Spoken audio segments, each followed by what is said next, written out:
সীতানাথ প্রেমানন্দে একবারে হরি হরি বলো নিতাই গৌরী সীতানাথ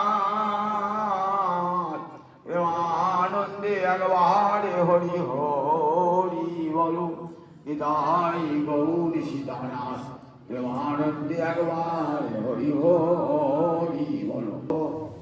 ভক্তবৃন্দের চরণে আমার কোটি কোটি দণ্ডবত প্রণিপাত। কৃষ্ণ বিরোহী বিরোহিনী, কৃষ্ণ বিরোহী উন্মাদিনী। উদ্ধব দেখছেন সেই দৃশ্য, প্রেমের মূরতি।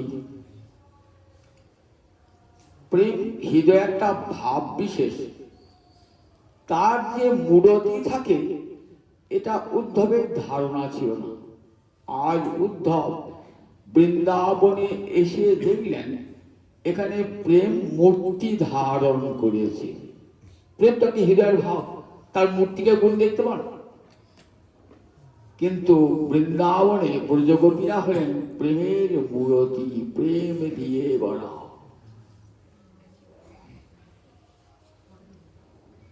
ভক্তিরস ভাবিতামতি বললেন আনন্দ চিন্ময় রস প্রতিভাবিতা। আনন্দ চিন্ময় রস দিয়ে ব্রজগোপীদের মহাভাবের দেহের গঠন। সৎ চিত আনন্দ, এই তিনটে উপাদান দিয়ে গোবিন্দতনু কৃষ্ণতনু। ব্রজগোপীগণ সচ্চিদানন্দময়ী। আনন্দ চিন্ময় রস প্রেমের আখ্যান। কৃষ্ণ প্রেমে বিভাবিত চিত্তেন্দ্রিয় কায়। বিভাবিত মানে গঠিত। কৃষ্ণ প্রেমে বিভাবিত চিত্ত ইন্দ্রিয় কায়। চিত্ত মানে মন, ইন্দ্রিয় এবং কায়া, এই তিনটেই ব্রজগোপীদের কি দিয়ে গড়া? কৃষ্ণ প্রেমে বিভাবিত। কৃষ্ণ প্রেমের পুত্তলিকা সমস্ত ব্রজগোপীগণ। রাধানী সেই ব্রজগোপীর শিরোমণি, মুকুটমণি। উদ্ধব দেখছেন যদি বৃন্দাবনে না আসতাম, যদি বিরহ না হতো, তাহলে প্রেম কি বস্তু কোনোদিনই জানতে পারতাম না। আমি তো জগতে সব শাস্ত্র পড়েছি। আমি স্বর্গে গিয়ে বৃহস্পতির কাছে চারি বেদ, উপনিষদ, বেদান্ত দর্শন সমস্ত পড়েছি, কিন্তু সমস্ত পড়েও প্রেম কি বস্তু আমি জানতাম না। প্রেমের ব্যাখ্যা দিয়েছি, কিন্তু প্রেমে যে সাক্ষাৎ মূর্তিমতী প্রেম, এটা যদি বৃন্দাবনে না আসতাম তাহলে কোনোদিন জানতে পারতাম না। দেখছেন দূর থেকে দাঁড়িয়ে, আর রাধানী তখন কৃষ্ণ প্রেমে বিরোহিনী, উন্মাদিনী, মোহন ভাববতী। রসশাস্ত্রে এই ভাবটা বলেছেন, বিরহে রাধারানীর মোহন ভাব। চরম বিরহে, ঘোর বিয়োগে রাধারানী বিরোহিনী, মোহন ভাববতী। কি দেখছেন তখন? উদ্ধবকে দর্শন করছেন না, দেখছেন একটা ভ্রমর এসে তার চরণ কোমলের কাছে গুনগুন গুনগুন করছে। ভাবছেন এই ভ্রমরটা দূত রূপে এসেছে আমার কাছে। কৃষ্ণ আমার মান ভাঙাতে পারে নাই,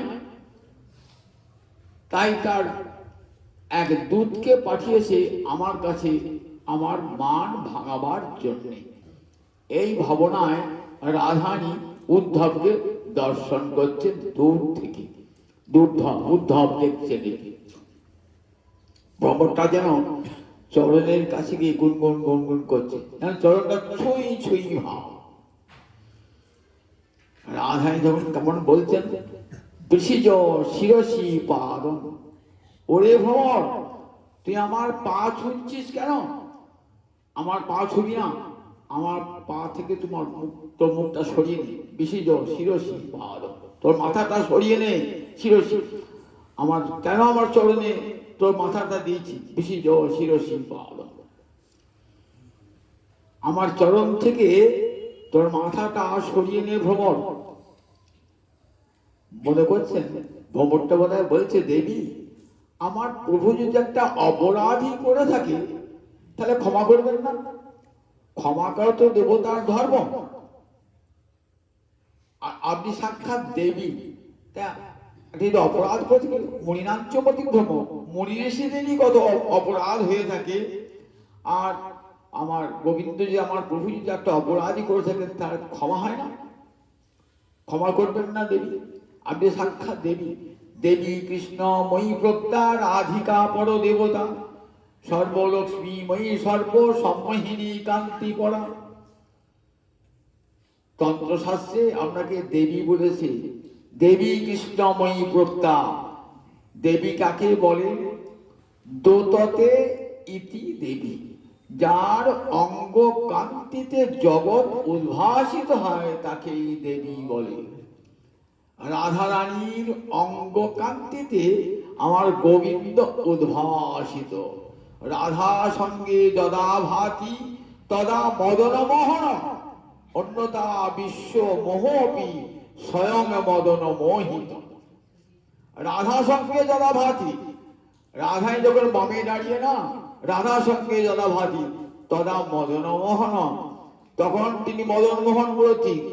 অন্যথা বিশ্ব মোহপি, আজ রাধাই বাম পাশে না থাকে, তাহলে বিশ্বের মোহ সৃষ্টি করলেও স্বয়ং মদন মোহে, স্বয়ং মদন দ্বারা মোহিত হয়ে যাবে। তাহলে বুঝুন রাধা রানী শক্তি কত খানি। তাই দেবী কহি দোতমানা পরমা সুন্দরী, কিংবা কৃষ্ণ পূজা ক্রীড়ার বসতি নগরী। কবিরাজ গোস্বামী পাদ এই তন্ত্রের শক্তির পয়ার ছন্দে কি সুন্দর ব্যাখ্যা করেছেন। কবিরাজ গোস্বামী চৈতন্য চৈতামৃত দার্শনিক গ্রন্থ, তো সেই কঠিন মনে হয়, তন্ত্রের শ্লোকটাকে কেমন সুন্দর পয়ার ছন্দে বললেন। দেবী কৃষ্ণময়ী প্রজ্ঞা রাধিকা বড় দেবতা, সর্বলক্ষ্মীময়ী সর্ব সম্মোহিনী কান্তি পরা। এই শ্লোকটি কবিরাজ গোস্বামী, দেবী কহি দোতমানা পরমা সুন্দরী, কিংবা কৃষ্ণ পূজা ক্রীড়ার বসতি নগরী। কাকে দেবী বলে? যিনি দোতমানা, যার অঙ্গের দুটিতে স্বয়ং গোবিন্দ পর্যন্ত উদ্ভাসিত হয়ে যান রাধানী। হেমবরণী রাধানীর স্বর্ণকান্তিতে গোবিন্দ পর্যন্ত উদ্ভাসিত।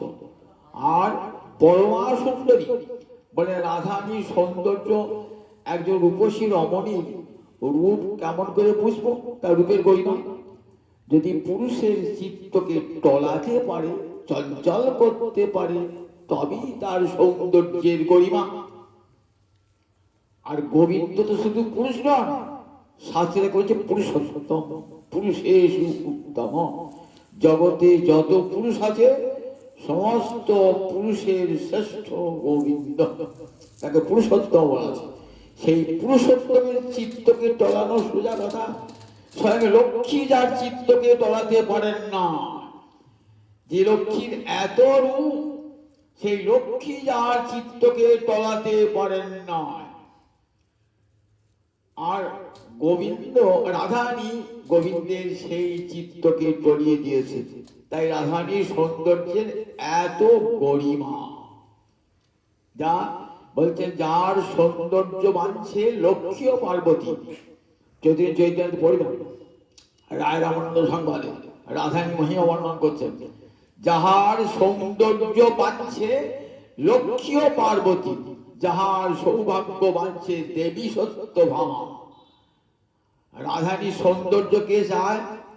বলছে লক্ষ্মী বলে ওই রকম আমার রূপ হোক, দেবী দুর্গা বলেন আমার ওই রকম রূপ হোক যে রূপেতে গোবিন্দকে টলাতে পারবো। রাধানীর এমন রূপ যে রূপে গোবিন্দকে টলিয়ে দিয়েছে। তাই যার সৌন্দর্য বাঞ্ছে লক্ষ্মী ও পার্বতী, যাহার সৌভাগ্য বাঞ্ছে দেবী সত্যভামা। সত্যভামা ভাবছেন আহা রাধানী কি সৌভাগ্য, যে সৌভাগ্য স্বয়ং গোবিন্দ পর্যন্ত তার বশীভূত। দেবী সত্যভামা এত বড় দুর্জয় মান করতেন, কিন্তু গোবিন্দ তার বশীভূত হন নাই, কিন্তু রাধানী গোবিন্দ বশীভূত। তাই যার সৌভাগ্য বাঞ্ছে দেবী সত্যভামা। বুঝুন একবার, যার সতীত্ব বাঁচছে সতী অরুন্ধতী। অরুন্ধতীকে বশিষ্ঠের পত্নী। যখন আকাশ তারা দেখেন দেখবেন সাতটা তারা আছে, সাতটা ঋষি আছে, সপ্তর্ষি মন্ডল বলে না ভূগোলে ছেলেদিকে পড়ানো হয়, সপ্তর্ষি মন্ডল, সাতটা তারা এক জায়গায় ওঠে। এই সাতটা তারা সাতটা ঋষি, মরিচি, অত্রি, বশিষ্ঠ, এরপর সাতটা ঋষি আছে। সাতটা ঋষির মধ্যে একটা ঋষির নাম বশিষ্ঠ। সেই বশিষ্ঠের স্ত্রীর নাম কি? অরুন্ধতী। দেখবেন ঠিক বশিষ্ঠের বাম পাশে একটা ছোট্ট বড় তারা আছে, তাকে কি বলে? অরুন্ধতী। বিবাহের সময় যখন ওটা কি বলে কুসুম পূর্ণিমা হয় না, তখন দেখায়, পুরী দেখায়, স্ত্রীকে দেখায়, দেখো বশিষ্ঠের পাশে অরুন্ধতী যেমন স্থির হয়ে আছে, তুমিও স্বামীর পাশে যেমনি স্থির হয়ে থাকবে, প্রতিজ্ঞা করো। এই মন্ত্রটি, বৈদিক মন্ত্রটি বলা কাম করে শুনবেন। কুসুম টিকা যখন হয়, সূর্যের পাড়টা কি, ওই বশিষ্ঠের পাড়টা কি, তার অরুন্ধতী তিনিও চাইছেন রাধানীর মতন সতীত্ব আমার হোক। কেন রাধানীর সত্য হোক? কেন বলছেন, আমার তো এক জন্মে বশিষ্ঠ স্বামী, পরের জন্মে আমার অন্য ঋষি স্বামী হবে বা অন্য কেউ স্বামী হবে, কিন্তু রাধানীর জন্ম জন্মান্তরে কৃষ্ণই একমাত্র স্বামী। তাই রাধানী সতীত্ব সবাই বাঞ্ছা করে, যে কৃষ্ণ ছাড়া তিনি কিছুই আর জানেন না। তার জন্মে মরণে, জীবনে জীবনে, যুগে যুগে, জন্ম জন্মান্তরে কৃষ্ণ ছাড়া তার আর কেউ নাই। তাই যার সতীত্ব বাঞ্ছে সতী অরুন্ধতী। তাই দেবী কহি দোতমানা পরমা সুন্দরী, কিংবা কৃষ্ণ পূজা ক্রীড়ার বসতি ন গড়ি। অথবা কৃষ্ণের পূজা হয় যে দ্রব্যের দ্বারা। একটা ভগবানের পূজা করতে উপচার লাগে, তো তাই গোবিন্দ সেবার জন্য কি উপচার লাগে? গোবিন্দ সেবার জন্য উপচার লাগে প্রেম। অন্য কোনো উপচারে গোবিন্দ বশীভূত হন না, গোবিন্দ একমাত্র প্রেমে বশীভূত। তাহলে গোবিন্দ পূজা করতে গেলে কি করতে হয়? আগে রাধা রানীর সেবা করতে হয়। ওই রাধানী করুণা দিয়ে গোবিন্দ সেবা করতে হয়। তাই কিংবা কৃষ্ণ পূজা। আবার কৃষ্ণ ক্রীড়ার নগরী বলে, গোবিন্দের যত খেলা, কাকে নিয়ে খেলা কোথা হয়? সাধারণত নগরীতে হয় খেলা, বড় বড় মাঠে খেলা হয় নগরীতে। বলেন গোবিন্দের যে লীলা, তার যদি স্থান চাইতো, সেই স্থানটাকে বলে রাধারানীর হৃদয় হলো সেই গোবিন্দের ক্রীড়া নগরী। কবিরাজ সঙ্গে কথা বলি, কত বোঝবার করবো। কিংবা কৃষ্ণ পূজা ক্রীড়ার বসতি নগরী। দেবী শব্দ অর্থ করে কৃষ্ণময়ী। কৃষ্ণ শব্দের সঙ্গে যে একটা ময় প্রত্যয়, তদ্ধিত প্রত্যয় করা হয়, তার স্ত্রীলিঙ্গে ইপ করলে পারে কৃষ্ণময়ী। এই ময় প্রত্যয়টি কি হয়? প্রাচুর্য অর্থে হয়, আবার বিকার অর্থে হয়। খুব জল, আমরা কি বলি, বাবার জলে জলময় হয়ে গিয়ে জায়গা, প্রাচুর্য অর্থে হলো। আবার যদি বলি হিরণময়, তাহলে সোনার বিকার, আংটিটা হিরণময়, তাহলে সোনার বিকার। বলেন দুই অর্থে রাধানী কৃষ্ণময়ী। অনন্ত কৃষ্ণ প্রেম যার হৃদয়ে, যার হৃদয়ে প্রেমের তল খুঁজে পান না গোবিন্দ। কোথায়? রাধানী প্রেমটা অত বিশাল যে স্বয়ং গোবিন্দ অনন্ত, অনন্ত হয়েও রাধানী অনন্ত প্রেমের সন্ধান পান না গোবিন্দ।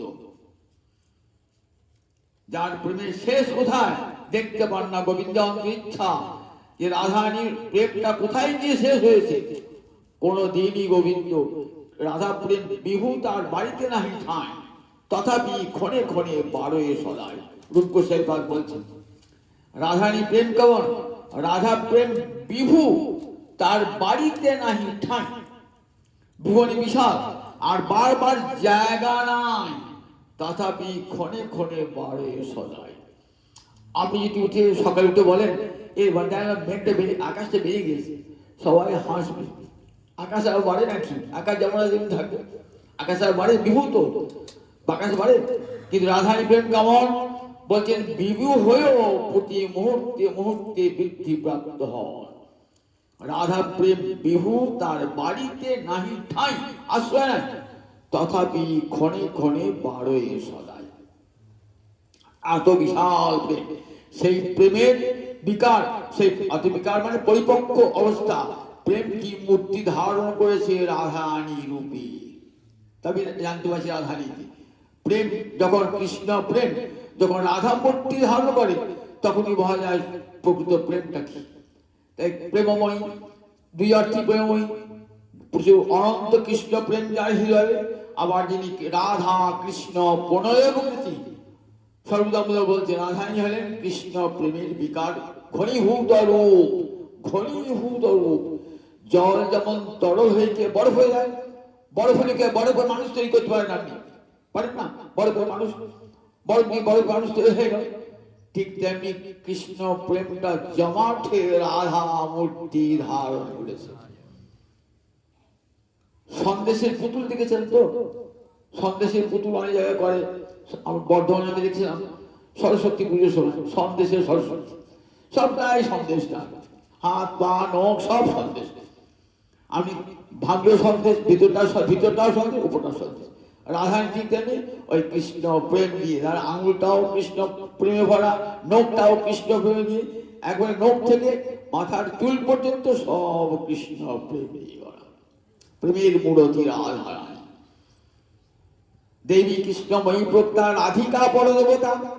রাধিকা নামটি কেন হলো? রাধয়তি কৃষ্ণ গোবিন্দেন রাজ্য দেওয়া। রাধয়তি মানে আরাধয়তি, যিনি কৃষ্ণ আরাধনা করেন, যার জীবনে একটাই আরাধনা কৃষ্ণ আরাধনা। আমরা তো লক্ষ্মী পূজা করেন, সরস্বতী পূজা করেন, সব কিছু পূজা করেন, তার একটাই আরাধনা কৃষ্ণ বাঞ্ছা পূর্তি।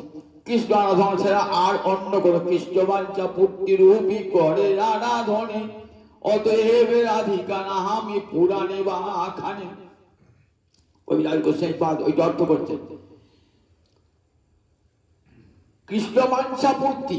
আমাদের কত বাঞ্ছা অন্তরে, ছেলের চাকরি হোক, মেয়ের বিয়ে হোক, বাড়ি হোক, দালান হোক, ঘর হোক, সুখে ভর্তি হতে চায়। আর রাধার জীবনে একটাই বাঞ্ছা, আমার কৃষ্ণের কামন করে সুখী হবে, আর অন্য কোনো বাঞ্ছা নাই, অন্য কোনো বাঞ্ছা নাই। তাই আমি যে রাধারানী সাজেন করি, রাধারানী হতে পারবে? রাধারানী কৃষ্ণ বাঞ্ছা পূর্তি রূপী করে আরাধনে, অতএব রাধিকা নাম পুরাণে বা খানে। কৃষ্ণ বাঞ্ছাই তার জীবনের একমাত্র আরাধনা, আর কোন আরাধনা নাই। তাই রাধারানী, তাই তার নামও রাধিকা। দেবী কৃষ্ণময়ী প্রত্যা রাধিকা পরদেবতা। পরদেবতা, পর মানে শ্রেষ্ঠ, যার উপরে আর কোন দেবতা হয় না তাকে বলে পরদেবতা। অর্থাৎ রাধারানীর উপরে ভগবানের যত যত শক্তি আছে, লক্ষ্মী দুর্গা থেকে আরম্ভ করে পার্বতী থেকে আরম্ভ করে যত কান্তা শক্তি আছে, সমস্ত কান্তা শক্তির উপরে রাধারানী পরমা শক্তি, পরমা শক্তি রাধারানী, যার উপরে আর কেউ নাই। তন্ত্রশাস্ত্র শক্তিবাদের শাস্ত্র, সেই তন্ত্রশাস্ত্র একবারে উদাত্ত কণ্ঠে ঘোষণা করলেন যে রাধারানী শক্তির চরম সীমা। রাধারানী বলেন লাদ্রি যা মহাশক্তি, এটাও তন্ত্রের কথা, সর্বশক্তি বরিয়সী তৎসারভূতা রাধেয়। ভালো করে শুনুন তন্ত্রশাস্ত্রে কি বলেছেন। হেলাদিনী যা মহাশক্তি, সর্বশক্তি বরিয়সী, গোবিন্দের যত যত শক্তি আছে তার মধ্যে হেলাদিনী শক্তি সর্বশ্রেষ্ঠা, অর্থাৎ আনন্দিনী শক্তি। এই শক্তি সকলের শিখরে, আর সেই হেলাদিনী শক্তির মূর্তি হলেন রাধারানী। হেলাদিনী যা মহাশক্তি, সর্বশক্তি বরিয়সী তৎসারভূতা রাধা, যার সার হলেন রাধারানী। তাই দেবী কৃষ্ণময়ী প্রত্যা রাধিকা পরদেবতা, সর্বলক্ষ্মীময়ী, সমস্ত লক্ষ্মী একত্রিত হলে যে রূপটা হয় রাধারানী, তাই সমস্ত লক্ষ্মীর আবির্ভাব রাধারানী হতে, রাধারানী অঙ্গ হতে কোটি কোটি গোপী লক্ষ্মী। বলছে রাধা লক্ষ্মী তমা, সমস্ত গোপীকে যদি লক্ষ্মী বলেন, রাধারানী হলেন গোপী তমা, রাধারানী লক্ষ্মী তমা। বলেন সমস্ত যার অঙ্গতে কোটি কোটি লক্ষ্মীর আবির্ভাব হয়ে যায়। ব্রহ্মসংহিতা বলেছেন কোটি কোটি লক্ষ্মী গোবিন্দকে সেবা করছেন গোলকে। আর রাধারানী গোলকেশ্বরী, গোলকলক্ষ্মী, সমস্ত লক্ষ্মীর মূলীভূতা তিনি। রাধারানী যখন ভাবনা করেছেন এটি করবো সেটি করবো, কৃষ্ণ সেবা মনোবৃত্তি সখী আসবাস, সঙ্গে সঙ্গে রাধারানী অঙ্গ ত্যাগ লক্ষ্মী মূর্তি বার হচ্ছে গোবিন্দকে সেবা করবার জন্য। এক রাধারানী অনন্ত রূপ ধারণ করে অনন্তানন্ত গোবিন্দকে সেবা করছেন। কৃষ্ণকে করায় শ্যাম রস মধু, এটাই তার জীবনের একমাত্র বন্ধু। তাই দেবী কৃষ্ণময়ী প্রত্যা রাধিকা পরদেবতা সর্বলক্ষ্মীময়ী, কোটি কোটি লক্ষ্মী যার অঙ্গ হতে আবির্ভূত হন, সমস্ত লক্ষ্মীর শিখরে যিনি রয়েছেন রাধারানী সর্বলক্ষ্মী সর্বসম্মোহিনী। আবার সকলকে মোহিত করতে পারেন রাধারানী। রাধারানী সকল সর্বসম্মোহিনী, কারণ জগত মোহন কৃষ্ণ তাহার মোহিনী, অতএব সমস্তের পরা ঠাকুরানী। কবি গোস্বামী বলছেন কৃষ্ণ কি করে জগৎকে মোহিত করে রেখে দেয়। ব্রহ্মা নাচছে, শিব নাচছে, নারদ নাচছে কৃষ্ণ প্রেমে বিহ্বল হয়ে। তাহলে গোবিন্দ সবাইকে পাগল করেছে। রাজর্ষি ভরত গোবিন্দ রূপে একটু করিকা থাকতে পারলেন না ঘরে। মহারাজ অমরিশ বলহার দেখুন না, সব পাগল হয়ে ঘর থেকে বেরিয়ে গেছে। তাহলে গোবিন্দ সবাইকে মোহিত করে দেয় তার রূপে গুণে মাধুর্যে। আর সেই গোবিন্দকে পাগল করে কে? আমার রাধারানী সেই গোবিন্দকে পাগল করে দেয়। তাই জগত মোহন কৃষ্ণ তাহার মোহিনী, অতএব সমস্তের পরা ঠাকুরানী। তাই রাধারানীকে তাই পরা ঠাকুরানী, যে গোবিন্দকে মোহিত করে দেন। দেবী কৃষ্ণময়ী প্রত্যা রাধিকা পরদেবতা সর্বলক্ষ্মীময়ী সর্বসম্মোহিনী কান্তি পরা। কান্তি মানে ইচ্ছা। বললেন রাধারানী একটাই ইচ্ছা, কি ইচ্ছা? কেমন করে কৃষ্ণকে সুখী করব, এই ইচ্ছা ছাড়া তার জগতে আর অন্য কোনো ইচ্ছা নাই। অন্তরে একটাই ইচ্ছা, কেমন করে রাধারানীকে নিজের সমস্ত সুখের বাচ্চা বিসর্জন দিয়ে একমাত্র কৃষ্ণ সুখের বাচ্চা পরা শ্রেষ্ঠা রাধারানী। সেই রাধারানী আজ রূপ দর্শন করছেন উদ্ধব বৃন্দাবনে এসে। বলছেন দেবী তো দেবী, ক্ষমা করবে না? যদি আমার প্রভু একটু ভুলই করে থাকেন ক্ষমা করবেন না? বলছে ওরে ওরে ভ্রমর, দেখ খুব মিষ্টি মিষ্টি কথা বলতে শিখেছিস। মুকুন্দাত অভ্যন্ত, মুকুন্দাত কৃষ্ণের কাছ থেকে শিখেছিস না? অভ্যন্ত মানে শিখে আসা। মুকুন্দাত, মুকুন্দ মানে কৃষ্ণ একটা নাম মুকুন্দ কেন? মুক্তি দদাতি যশ, মুক্তি দদাতি যশ, যিনি মুক্তি দান করতে পারেন তাকে বলে মুকুন্দ। গোবিন্দ পারে মুক্তি দান করতে, তাই গোবিন্দ একটা নাম মুকুন্দ। হয়তো শোনাবো কৃষ্ণকে কেন মুকুন্দ বলে। কৃষ্ণ মুক্তি দান করতে পারেন বলে কৃষ্ণের একটা নাম হলো মুকুন্দ। চাটুকারিতা শিখেছিস কার কাছে জানিস? তোর প্রভুর এইরকম চাটুকারিতা ছিল। তোর প্রভুর চাটুকার ছিল, খুব মিষ্টি মিষ্টি কথা বলে আমাদেরকে ঠকাতে পারত। রাহাই বলছে জানিস কতবার চাটুকারিতার দ্বারা আমার মন জয় করবার চেষ্টা করেছিস তো। আমি যখন মান করে থাকতাম না, তখন কি করতেন? এসে দুর্জয় মানত, তখন এসে কি করতেন? চাহ মুখ তুলি রায়, চাহ মুখ তুলি, তোমার নয়ন নাচনে নাচে আমার হিয়ার পুতলি। রাধারানী আমি তো মুখটা ঘুরিয়ে থাকতাম, মুখ লাগিয়ে যেতাম। রাধারানী মুখটা তোলো, চাহ মুখ তুলি একবার, মুখে একবার তোলো। লেহ লেহ লেহ রায় সাধের মুরলী, যবে পরশিতে চাই তোমার চরণের ধুলি। রাধারানী এই না আমার সাধের মুরলীটা তোমাকে দিয়ে দিলাম, সাধের মুরলী দিলাম, একবার চরণের ধুলি দাও।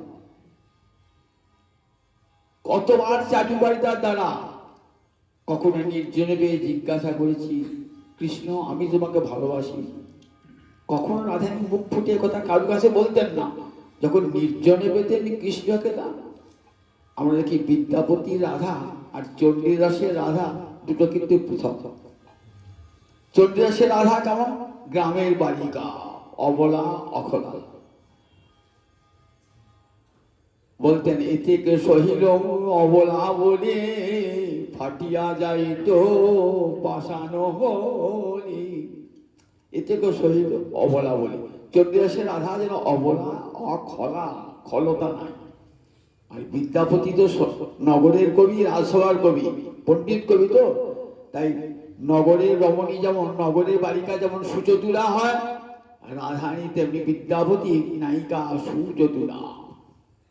রাধারানী একদিন গোবিন্দকে নির্জনে পেয়ে বলছেন, মাধব তুহু কইছে কহ বিময়, তুহু কইছে তুমি কেমন ভালোবাসো আমাকে, আমি তোমাকে ভালোবাসি, তুহু কইছে কহ বিময়, আমাকে বলো দেখি একবার, আমি তোমাকে ভালোবাসি, তুমি কেমন ভালোবাসো। কি বলছেন দেখুন, শুনো শুনো ভানুবালা বিনোদিনী রায়, তোমা বিনা এ সংসারে আমার আর কেহ নাই। ওগো ভানুবালা, বিশ্বভানু রাজনন্দিনী, এই সংসারে তুমি ছাড়া আমার আর কেউ নাই। তুমি মোর মন্ত্র তন্ত্র, তুমি মোর ধ্যান, তোমার লাগি করিলাম আমি বৃন্দাবন ধাম। তুমি আমার মন্ত্র, তুমি আমার তন্ত্র, দেখো তুমি আমার ধ্যান, আর তোমার জন্য আমি বৃন্দাবন ধাম করেছি। দেখো গোলক তোমার লাগিয়া আমি গোলক ছাড়িলাম, তোমার গুণ গাইবারে লাগি আমি বাঁশি শিখিলাম। দেখো রাধারানী, আমি গোলক ছেড়ে বৃন্দাবনে এসেছি কি জন্যে? তোমারই জন্যে। আবার তোমার জন্য, তোমার গুণ গাইবার জন্যে আমি বাঁশি শিখেছি। ইতে প্রত্যয় না হয় যদি ধর্ম করো সাক্ষী, ও দুটি চরণ যাও তাতে শ্যামে নাম লিখি। বলছে দেখো আমি ধর্মকে সাক্ষী রেখে বলছি, শোন রাধারানী, যদি বিশ্বাস না হয়, ও দুটি চরণ যাও তাতে শ্যামে নাম লিখি। দাও তোমার দুই চরণে আমি শ্যামে নাম লিখে দিয়েছি। শ্যাম নাম লিখি, শ্যাম নাম লিখিতে মনে হয় ও ভয়, ভূমির উপরে লিখি চরণে রাখো দায়। আর তোমার সুকোমল চরণ, সেই চরণে শ্যাম নাম লিখতে, আঁচড় কাটতে আমার ভয় হচ্ছে। দেখো আমি ভূমির উপর লিখি, তুমি সেখানে চরণ লিখে দাও। এমনি করে কত চাটুকারিতা, তথাপি আমি গোবিন্দ বদন পানে চাই নাই। তখন কি বলে জানিস? বদসি যদি কিঞ্চিদপি দন্তরুচি কৌমুদি, হরতি দরতি বিরমতি ঘোরম, স্ফুরদধর শীত হবে তব বদন চন্দ্রমা, রোচয়তি লোচন চকোরম। রাহে রাধে, একটু হেসে আমার সঙ্গে কথা বলো। তুমি হাসলে পারে তোমার যে দন্তপঙ্ক্তি, সুন্দর দন্তপঙ্ক্তি, তার ছটায় আমার অঙ্গে, আমার হৃদয়ের অন্ধকার সব দূর হয়ে যাবে। দেখো আমার লোচনে চকর, তোমার বদনখানি কেমন চন্দ্র, স্ফুরদধর শীত হবে তব বদন চন্দ্রমা, রোচয়তি লোচন চকোরম। আকাশে চাঁদ ওঠে, আর সেই চাঁদের সুধা পান করবার জন্য চকর ছুটে যাও। রাধারানী, তোমার সুন্দর বদনখানি চন্দ্রের মতো, তাতে অধর সুধা আছে, আর আমার লোচনের চকর, আমার চোখ দুটো কেমন না ওই চকরের মতো অধর সুধা পান করবার জন্য সব আকুল হয়ে রয়েছে রাধারানী। দেখো রাধারানী, একবার দেখো, সত্যম এবাসে যদি সুদতিময়ী কোপিনী, দেহি খর নয়ন সর ঘাতম। আমার প্রতিপাদে রাগ হয়ে থাকে রাধারানী। সত্যম এবাসে যদি সুদতিময়ী কোপিনী, সুদতি মানে সুন্দর দন্ত যে রমণীর, তাকে কি বলে? সুদতি। হে সুদতি রাধারানী, আমার প্রতি যদি কোনো ক্রোধ হয়ে থাকে, তাহলে দেহি খর নয়ন সরঘাতম, আমায় নয়নে বাণে বিদ্ধ কর।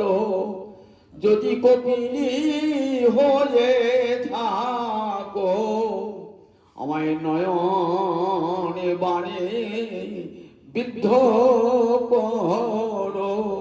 দেহি খর নয়ন সরঘাত, দেহি খর নয়ন সরঘাত, জনয় রদ খণ্ডন ভুজয় ভুজয় বন্ধন। বললেন ঘটয় রদ খণ্ডন, বললেন দেখো যদি আমার প্রতি তোমার এতটুকু কোপ থেকে থাকে, তাহলে দন্তপঙ্ক্তি দ্বারা অঙ্গ দর্শন করো, আর আমাকে বন্ধন করো, কেমন করে? বাহুলতা দিয়ে আমাকে বন্ধন করো।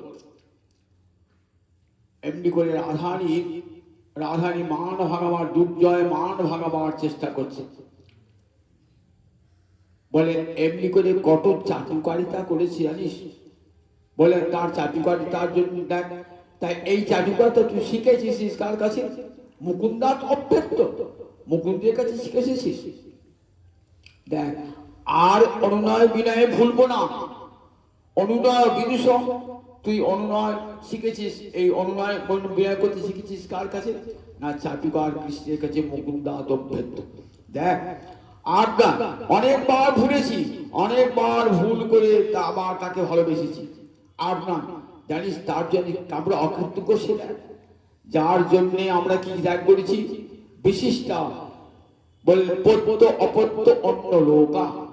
আমরা কি ত্যাগ করেছি? আমরা পতি ত্যাগ করেছি, অপত্য ত্যাগ করেছি, ইহলোক পরলোকের সব কিছু ধর্মাধর্ম ত্যাগ করেছি তার জন্য।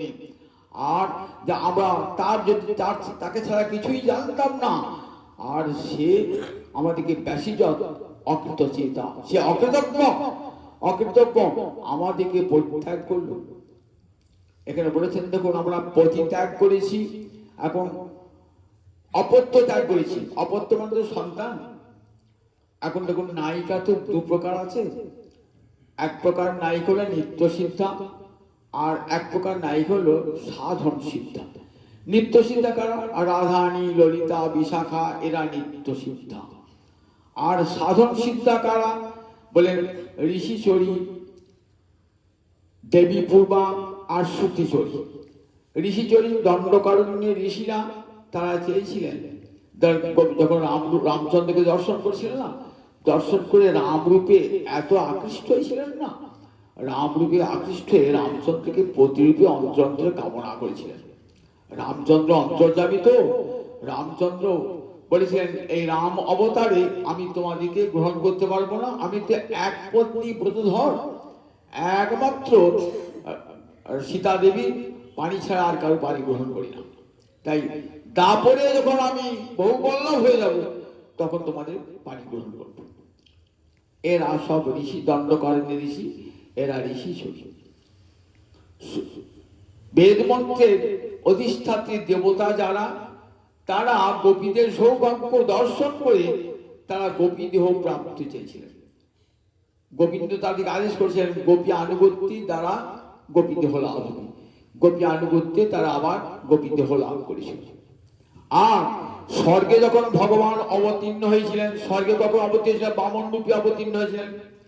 বামন রূপে যখন ভগবান অবতীর্ণ হয়েছিলেন, তখন সেই বামন রূপধারী গোবিন্দকে দর্শন করে অনেক দেবকন্যা তাকে প্রতিরূপে পেতে চেয়েছিলেন, তারা দেবী পূর্বা। এরা সব সাধন সিদ্ধা, সাধন করে এসেছেন।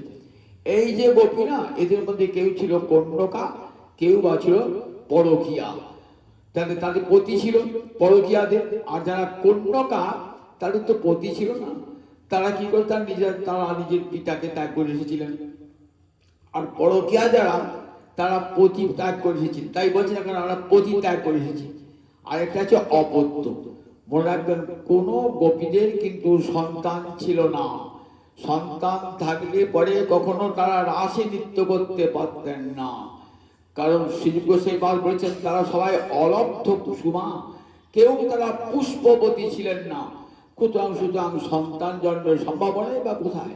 আর গোপী দেহ তো সচ্চিদানন্দময় দেহ, সে দেহে সন্তান সম্ভাবনা কখনো থাকতে পারে না, তারা প্রেমের পুতলি।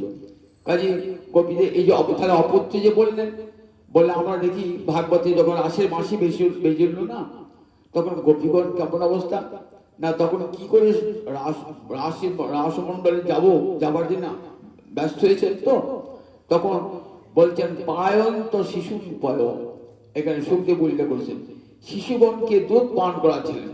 এই তো অনেকে বলেন তাহলে যে সন্তান ছিল, বলেন দেখুন পায়ন্ত শিশু, শিশু দিকে দুধ খাওয়া ছিল। শিশু বললে কি সন্তান বোঝায় নাকি? যদি সন্তান হতো তাহলে পায়ন্ত সুতান পয় বলতেন, কিন্তু তা বলেন নাই। অর্থাৎ জায়েদের সন্তান বা তাদের অন্য কোনো ভাইয়ের ছেলে তাদেরকে দুধ খাওয়াচ্ছিলেন। সেই অবস্থায় বাঁশি শব্দ শুনে তারা শুনলেন প্রবল বেগে। সুতরাং এখানে অপত্য ত্যাগ বললে বোঝায় ওই ভ্রাতৃপুত্র বা যাত্রীপুত্র, জায়ের পুত্র বোঝাবে।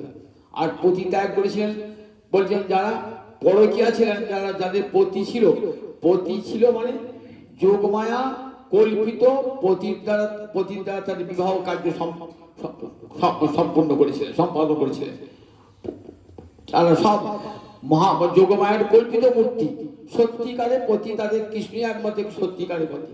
কিন্তু ভাবনা ছিল যেন আমাদের অন্য পতিদের ভাবনা ছিল যে গোপীরা আমাদের পত্নী, কিন্তু গোপীরা জানতেন কৃষ্ণই তাদের পতি। এইরকম পতিগণকে ত্যাগ করে আমরা অপত্যগণকে ত্যাগ করি, পিতাগণকে ত্যাগ করে আমরা এলাম ইহলোকে ধর্ম পরলোকে ধর্ম সব ত্যাগ করে এলাম তার জন্য। আর তিনি আমাদেরকে তিনি আমাদেরকে পরিত্যাগ করলেন। এমন অকৃত চেতা, এমন অকৃতজ্ঞ চিত্ত গোবিন্দ। দেখ আমরা আর কখনো অনুনয়ের দ্বারা আর বিনয়ের দ্বারা চাটুকারিতার দ্বারা আমাদেরকে আর বশীভূত করতে পারবে না। যাও ভ্রমণ, ক্ষমার কোনো প্রশ্নই নাই। কিন্তু সন্দেহ অসীমিন কৃষ্ণে, এই কৃষ্ণের সঙ্গে আবার সন্ধি করবার কি আছে? সুতরাং আমরা কোনো সন্ধিতি নাই। বলছেন যারা ভ্রমণকে যে আর কিন্তু সন্দেহ এত দেখুন ভগবানকে তারা বলছেন অকৃত চেতা। কৃষ্ণকে তুলসী জল দেয় যেই জন, তার ঋণ শরীরে কৃষ্ণ করে না চিন্তন। যে গোবিন্দকে তুলসী জল দিলে একমাত্র একটা তুলসী পাতা আর এক গণ্ডের গঙ্গা জল যদি কেউ গোবিন্দ চরণে অর্পণ করে, গোবিন্দ বলছেন আমি তার জন্য ঋণী হয়ে থাকলাম। জল তুলসীর সম নাহি অন্য ধন, তারে আত্মা বেচি করে ঋণের শোধন।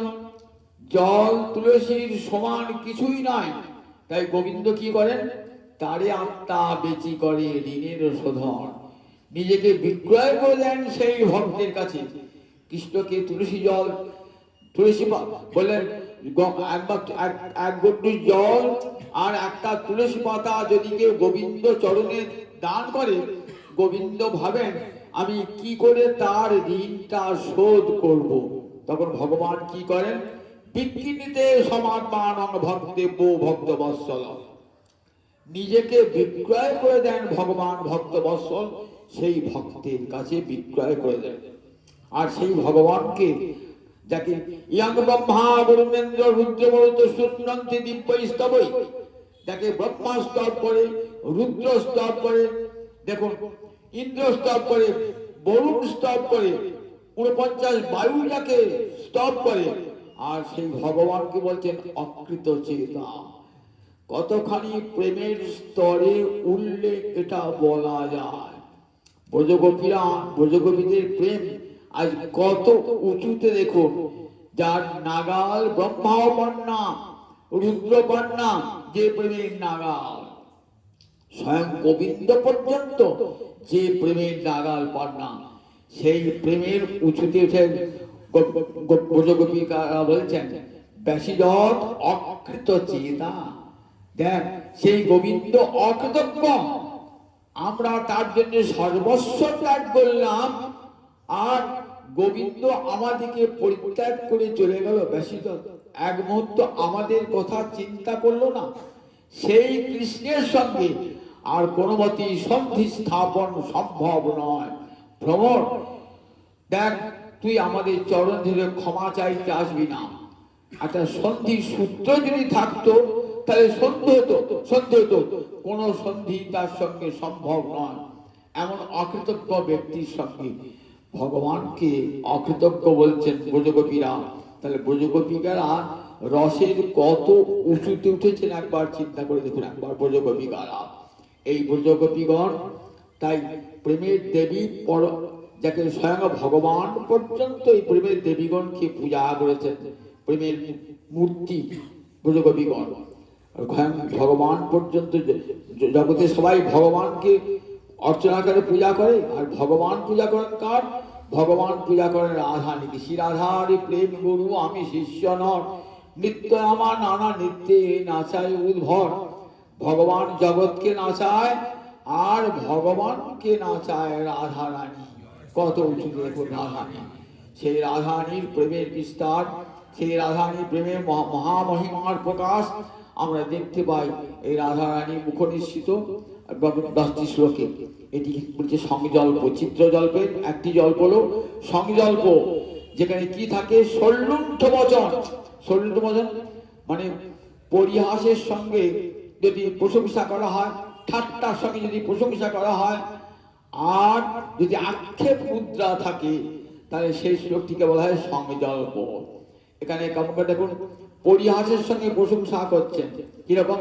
আহা, খুব ভালো শিখেছিস তো, ভালো গুরু গাইছিস তো, তাই ভালো চাটুকারিতা ভালো শিখেছিস। গোবিন্দ চাটুকারিতা আমাদের মন মজাতে চেয়েছিল, আবার তুই সে ভালো গুরুর কাছে শিক্ষা পেয়েছিস তো। এমনি ঠাট্টা করা হলো, আবার প্রশংসা করা হলো। একে বলে সল্লুণ্ঠ বচন। আর সেই সঙ্গে আক্ষেপ মুদ্রা থাকবে। অকৃত চেতা, আমরা সর্বস্ব দিলাম আর বিনিময়ে গোবিন্দ আপনিকে পরিত্যাগ করলেন, এই আক্ষেপ থেকে হবে। এই শ্লোকটির মধ্যে তাই এই শ্লোকটি বলা হয় সংজল্প। এমনি করি রাধানী কৃষ্ণ বিরোহিনী তার প্রেমের কথা শুনছেন উদ্ধব। আর উদ্ধব মনে মনে ভাবছেন যে দেখো, আমার যদি এই বিরহ না হতো, কৃষ্ণের সঙ্গে কখনো গোবিন্দের বিরহ সম্ভব নয়। চন্দ্রের সঙ্গে জ্যোৎস্নার কখনো বিরহ হয় না। তাহলে বিরহটা হয়েছে কেন? বিরহেন মহাভাগা মেহে মহান অনুগ্রহ কৃত। যদি বিরহ না হতো তাহলে আমি বৃন্দাবনে আসতাম না। আর বৃন্দাবনে না এলে গোপী প্রেম, কৃষ্ণ প্রেম কি আমি কোনোদিনই জানতে পারতাম না। আমাকে চির অন্ধকার থেকে যেতাম। তাই গোবিন্দ, তুমি আমাকে বড় কৃপা করেছো যে আমি এই বিরহ সৃষ্টি করে আমাকে কৃপা করেছো, যার ফলে বৃন্দাবন এলাম।